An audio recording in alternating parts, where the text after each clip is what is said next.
There comes a moment in the life of a nation when silence is betrayal, when continued obedience is suicide, and when bowing to the same hands that choke you is no longer diplomacy, it is surrender.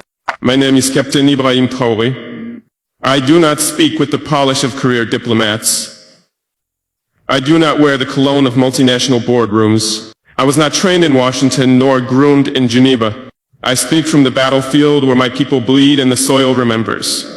I speak for a nation that has long been treated like a debtor's prison.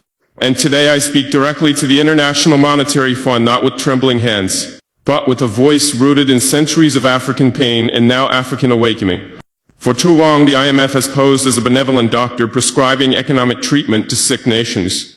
But what we've learned, what we've suffered, is that your medicine often kills the patient. Your loans arrive with smiles, but they are poisoned arrows wrapped in contracts. You speak of stabilization, but you deliver strangulation. You speak of reform, but what you really mean is obedience to models built in foreign labs never meant for African soil. But we are not your laboratory. We are not your experiments. We are not pawns in your economic chess game. Burkina Faso and the whole of Africa is waking up. And when we wake, we do not ask for permission to breathe. You see, I come not to beg for cancellation. I come not to plead for relief. I come to tell you what no African leader has dared say loudly enough. We no longer accept economic policies that reduce our people to beggars. While our gold blinds the vaults of the West, we no longer dance to the rhythm of conditionalities that gut our public services, cripple our farmers, and force our youth into exile. We no longer accept being told that good governance means handing over our national wealth to foreign firms with smiling countenance. So today we begin a new conversation, not one between debtor and lender, but one between equals. Between nations, between truth and falsehood. And this is not a press release. This is a reckoning. And it begins now. One, the chains of debt, a modern form of slavery. Let us speak plainly without euphemism, without the polite lies of diplomacy. Debt, the kind you offer Africa, is not a tool of development. It is not a bridge to prosperity. It is a shekel. It is modern slavery, dressed in suits and spreadsheets. You call it structural adjustment. We call it structural punishment. You label it financial discipline. We experience it as generational despair. You offer it as partnership. But when one partner profits while the other bleeds, it is not partnership, it is plunder. Let me ask you, how can a nation rich in gold, uranium, cobalt, and fertile land be poor? How can a continent that fuels the industries of the world not afford to feed its own children? We are told it is mismanagement, corruption, incompetence. Yes, Africa has its wounds. But many of those wounds were inflicted by the very hands now offering us Band-Aids soaked in interest. Let me tell you what this debt looks like in real life, not on your PowerPoint slides, but on our streets. It looks like children studying by candlelight, because the national power grid was privatized and sold to foreign investors who charge prices our people cannot pay. It looks like hospitals with broken beds, no antibiotics, and mothers dying in childbirth because your conditions demanded we slash public spending to qualify for your help. It looks like millions of African graduates with degrees in hand but no future, job-creating sectors were outsourced, sold off, or collapsed under your imposed liberalization policies. And worst of all, it looks like dignity broken. You see, the repayment plans you create are not economic formulas. They are death sentences. You lend us $500 million and ask for $2 billion in return over decades through interest restructuring fees, currency controls, and privatization clauses that rob us of our national assets. Tell me, what is the moral justification? You say the contracts were signed willingly, but let me ask, is it consent when the patient is bleeding and you are the only one holding medicine with a price tag and a clause? Is it choice when the gun is not pointed at your head but at the starving child behind you? No, Your Excellencies at the IMF, this is not consent. It is economic coercion. This is not development. It is domination. This is not globalization. It is neocolonialism in financial ropes. And we, the new generation of African leadership, are no longer blind. We are no longer grateful for crumbs from the tables our labor built. We are done applauding policies that hollow out our economies in the name of efficiency. We will no longer trade our sovereignty for loans that disappear into the hands of consultants, only to return as debt for our grandchildren. Let me be even more clear. Africa does not owe you. You owe Africa. You owe us for the gold taken on the colonial boots. You owe us for the minerals that power your smartphones while our villages remain in darkness. You owe us for the diamonds that dazzled your palaces while we bled in silence. And yet even in all this, we are not asking for charity. We are asking for justice. True justice begins with the end of exploitative debt structures. Justice means allowing African nations to audit what we owe, where it came from, and who truly benefited. Justice means allowing us the dignity to chart our own financial futures, not as clients but as equals. And if this message feels uncomfortable, then good, because it is time the comfortable were confronted. To the puppet strings, how the IMF undermines African sovereignty. To speak of sovereignty in Africa today is to speak of a dream deferred, a continent of flags and anthems. Yes, but true freedom, that still hangs in question. They say we are independent, but independence without autonomy is illusion. And few institutions have done more to blur that line between self-rule and subjugation than the International Monetary Fund. You do not govern us, yet you draft our budgets. You do not vote in our elections, yet your approval determines whether our economies collapse or breathe. You claim neutrality, yet the ink of your influence runs deep in the laws we pass, the leaders we appoint, and the limits of our own ambition. This is not financial aid. This is political engineering. You arrive with briefcases and blueprints, not bombs, but the damage is often the same. Behind your technical language lies a silent weapon, conditionality. It begins politely, cut subsidies, liberalize your markets, devalue your currency. They say just recommendations, but what are recommendations when starvation is the price of refusal? What are suggestions when the next loan, the next breath depends on obedience? Let us not pretend. You have become the architects of our internal affairs. We were told structural adjustment would create efficiency. Instead, it created dependency. We were told austerity would eliminate corruption. Instead, it eliminated hope. We were told the free market would lift us. Instead, it lifted our wealth and flew it offshore. And when our people protest, when they rise in anger and hunger and the agony of unmet needs, you do not take responsibility. You step back claiming you are merely observers. But history is watching. Your hands are not clean. From Ghana to Zambia, from Senegal to Kenya, we have seen it play out the same. Leaders forced to privatize water only for foreign companies to raise prices beyond reach. Farmers undercut by cheap imports, they kill local industries. Ministers told to cut spending on schools to balance the budget while foreign debt payments rise. And if we dare to resist, if we question your models or reject your prescriptions, we are blacklisted. Isolate, punished, our credit rating downgraded, our currencies attacked, our leaders vilified in international media as radical, unstable, or populist. But what is more radical than forcing a country to choose between feeding its people and repaying loans it never benefited from? What is more unstable than a society where youth have no future, no jobs, and no faith in politics? Because their nation answers to banks before it answers to its people. Let us be honest. Your influence has too often been a veto on our dreams. You have become unelected governors of African policy. And yet we are not merely victims, we are rising. A new wind is blowing across this continent. We are reclaiming the right to govern ourselves and our languages for our people by our values. We will no longer accept debt that demands we cut essential services before asking the rich to pay taxes. We will no longer tolerate consultants writing our national strategies while our professors go unpaid. We will no longer bow to institutions that answer to shareholders, not citizens. To the IMF, I say this with clarity and calm. We will be sovereign, even if it means rejecting your loans. Even if it means slower growth, but growth that is ours. Even if it means pain for now, but freedom in the long run. Africa does not need masters, it needs partners. And if you cannot walk with us as equals, then step aside. Because we are moving forward, and this time the strings are being cut. 3, a system designed to fail us. We were born into a system we did not build. A global order forged in the fires of empire with the spoils carved into contracts, laws, and institutions that still govern us today. When the colonizers left, they did not leave behind fairness.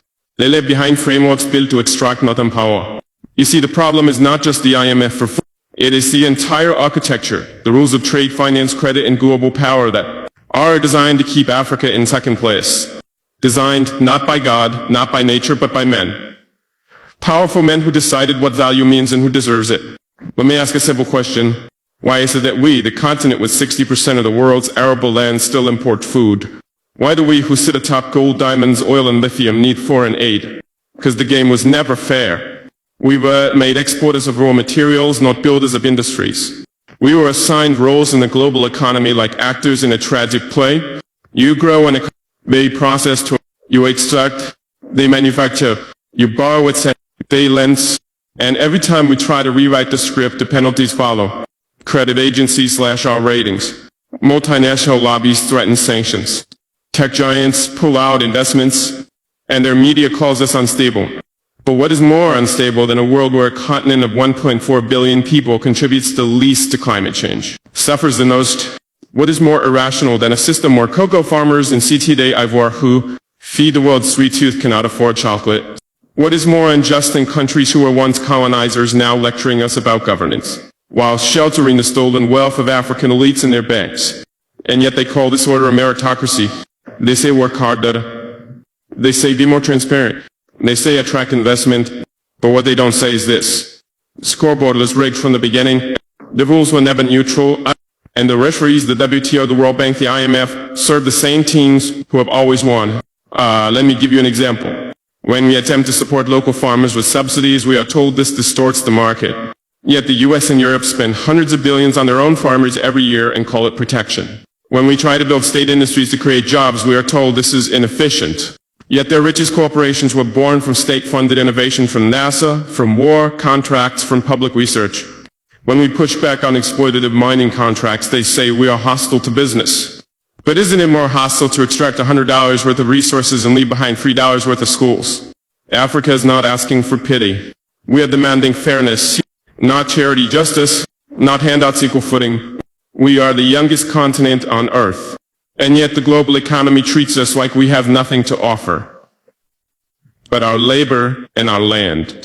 But our value is not in what lies beneath our soil. It is in our people, our quota, all minds. They said the system works. We say for whom? It is time we stop playing by rules written without us and start rewriting them in our image. We do not seek to burn bridges, but we will not walk across those that lead only to more chains. So hear this clearly. We are not broken. The system is, and if it will not change willingly, then we, the children of Sankara, Nkrumah, Lumumba, Mbiko was ended ourselves. Because we did not come this far just to survive. We came to thrive. And we will no longer wait for permission to do so. Or a new past sovereignty through self-reliance. Now that we have made the injustice, let us speak of rebirth. Africa does not need to beg for inclusion. Africa does not need another savior, another lecture, another conditional loan. What we need is a new path, one carved by our own hands, guided by our own vision and rooted in our own values. Self-reliance is not isolation. It is not arrogance. It is the reclamation of dignity, of choosing to stand on our own feet even when the ground beneath us trembles. Let me be clear. We are not rejecting partnership, but we are redefining its terms. For too long, partnership has meant dependence. It has meant waiting for approvals, for grants, for loans, while our people starve and our youth flee across the seas. This is not partnership, this is bondage with a friendly smile. So we must build differently. And it starts with 5 principles. 1, feed ourselves first. No nation is truly sovereign if it cannot feed its people. How can we speak of independence when a drought in another land dictates the price of bread in ours? We must invest in agriculture, not as a tool of survival, but as a pillar of power. From seed sovereignty to irrigation, from cooperative farming to agro-processing. Africa must rise from subsistence to abundance. Let every village become a fortress of food security. Let every farmer become a nation builder. To educate, to liberate. The most dangerous weapon colonialism left behind was not the gun. It was the syllabus. A curriculum that teaches us about foreign kings but not our own heroes. That praises foreign philosophers but ignores African science, innovation, and wisdom. We must rewrite education to raise children who know their worth, who build with purpose, who innovate with pride. Let us teach coding alongside crops. Let our schools be laboratories of freedom. We must educate not just to pass exams, but to shape destiny. Produce raw materials leave Africa.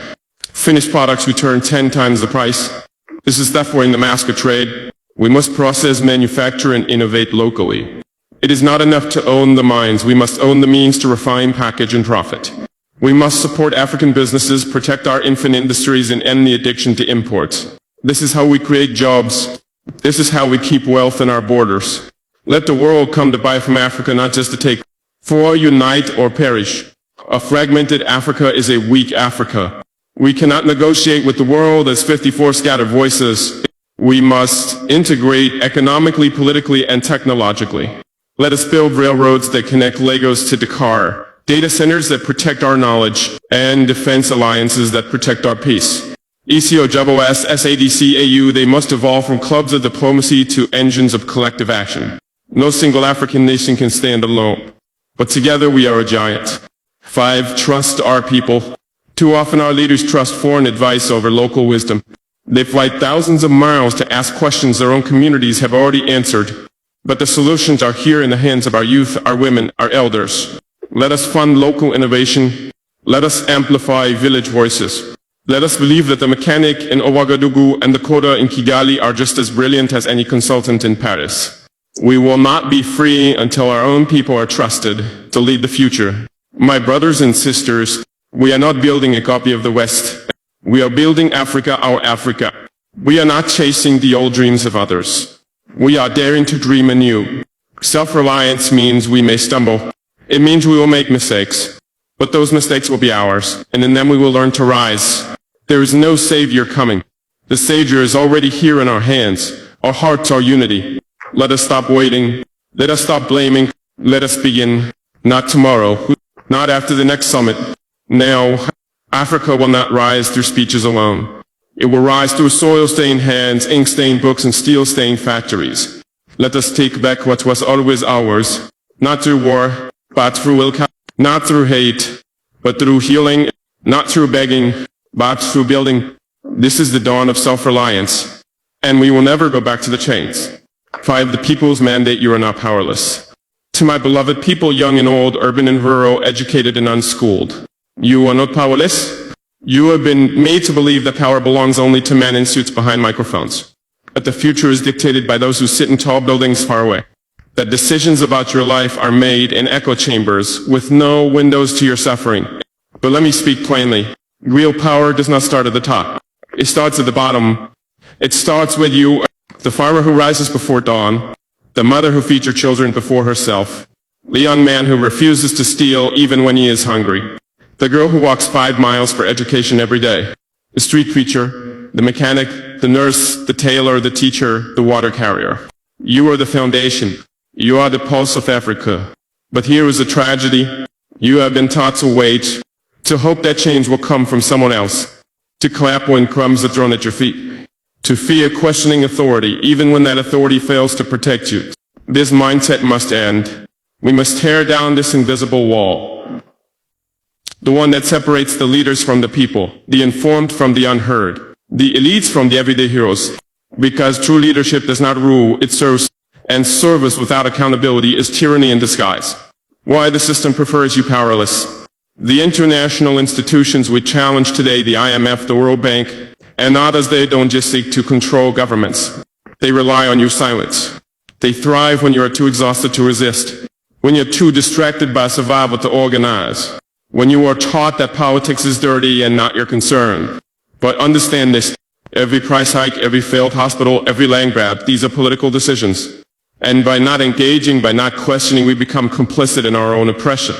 But once the people awaken, the tide shifts. Once the youth refuse to be silenced, once the mothers speak truth to power, once the elders remember the strength of their voice, no IMF loan, no dictator, no puppet regime can stand. From protest to participation, revolution is not always a fiery explosion. Sometimes it is quiet. It happens when a young person registers to vote, when a market woman refuses to pay a bribe, when neighbors gather to fix a broken road without waiting for the government. This is your mandate, not just to resist, but to rebuild. And to do this, we must reclaim 5 sacred rights. The right to question is ask why, ask how, demand clarity. Whether it's a village chief or a president, authority must answer to you. The right to organize, join hands, create unions, form cooperatives. Stand not as individuals, but as a united voice. The right to information, know who owns your land, know where your taxes go. Knowledge is power, and it is your right. The right to refuse injustice, refuse manipulation, refuse to be a pawn. Resistance is your sacred inheritance. The right to dream. Dream not just of escape, but of change. Envision the Africa your children deserve and begin building it today. This is not just a fight for governments. Yes, leadership matters. Yes, corruption must be purged. Yes, puppet regimes must fall. But a just Africa cannot rise on political will alone. It needs a people awaken, a people who refuse to settle, a people who will no longer be ruled by fear but led by conviction. You are not spectators, You are co-architects of the new Africa. Every action matters. Every voice counts. Every ripple becomes a wave. To the youth of Africa, you are not the leaders of tomorrow. You are the fire of today. Do not wait for permission. Do not wait for funding. Do not wait until you're older or wiser or richer. Start now. Speak now.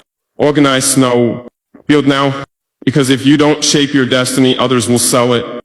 To the elders, we need your wisdom, not your silence. You've seen regimes rise and fall. You've endured hardship, betrayal, and hope. Now is the time to guide the young, not with cynicism, but with courage. To the mothers, you are the backbone of every revolution.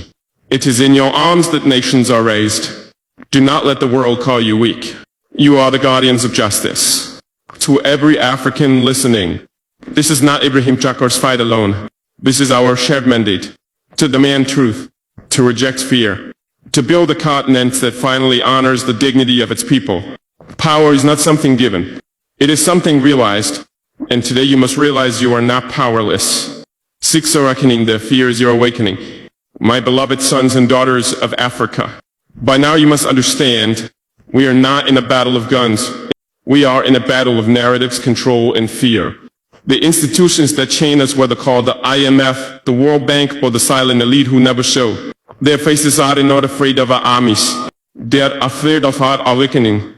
Because an awakened African is a dangerous thing. The game they played so well. For decades they told the world that Africa was the problem. That we are corrupted. That we are incapable of governance. That we are dependent, primitive, and always needing help. They told us these lies so many times that we began to believe them ourselves. So we begged, we borrowed, we bowed. But in doing so, we forgot who we are. We forgot that Africa is the cradle of civilization. That it was here under our skis that the stars were first read. That it was our ancestors who taught the world about medicine, astronomy, farming, and spirituality. We forgot that before there was an IMF, there was Timbuktu. Before there was colonial aid, there were kingdoms with universities, armies, trade routes, and governance systems that spanned continents. We were not poor, we were made porous. What they fear most, let me tell you the truth, they will never publish in any global newspaper. Their power depends on your ignorance. Their comfort depends on your silence. Their wealth depends on your exploitation. So when you begin to read, they panic. When you organize, they tremble. When you unify across borders, they conspire. Why? Because a generation of Africans who know the game, who see beyond the aid packages and debt traps, who refuse to sell their futures for short-term illusions. Such a generation is unstoppable. They fear not your rage, but your clarity. They fear not your weapons, but your wisdom. They fear not your protest, but your purpose. The awakening has begun. Look around, you feel it in your bones. There is a stirring in our villages, a fire in our cities, a hunger in our youth that no IMF policy can extinguish.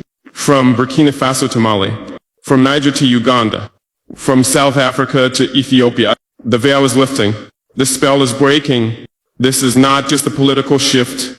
It is spiritual. It is ancestral. It is prophetic. You are not just living through a revolution. You are the revolution, the reckoning on. For years they have extracted from us with impunity gold, oil, diamonds, cocoa, bauxite, uranium, and yet we remain the poorest continent in the world. No, this is not chance. It is by design. But here's what they didn't expect.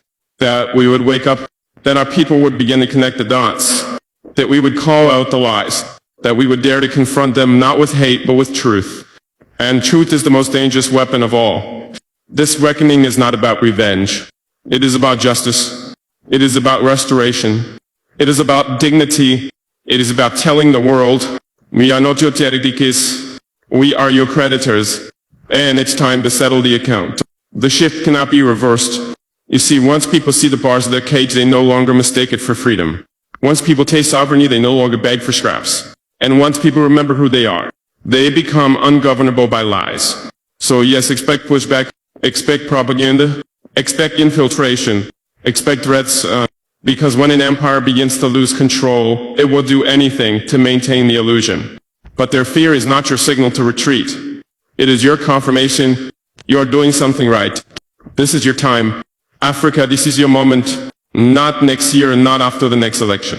Now, what is, you don't need permission, you need purpose. You don't need saviors, you need strategy.